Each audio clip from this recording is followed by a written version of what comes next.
Yeah, so in this video we're gonna use the screen share with Blackbox AI here, and we're gonna use it directly with VSCode. Hello?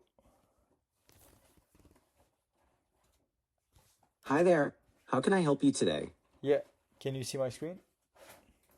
Yes, I can see your screen. Okay. Is there anything specific you'd like me to take a look at? Yeah, can you tell me what this function is doing right here?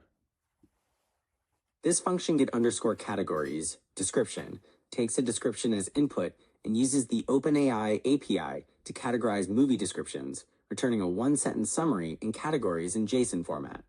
Okay. Do you have any other questions? And tell me what this is doing?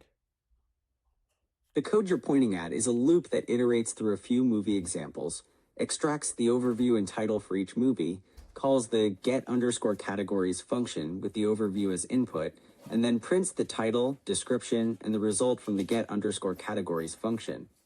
Okay. Does that make sense? Yeah, this is good. So, yeah, and what about this one? The reading results section focuses on processing the JSON results from the batch processing job. Okay. It And opens. how can I improve it? How can I write it better?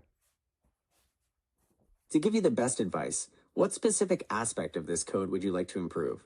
You choose. All right, how about making it more robust?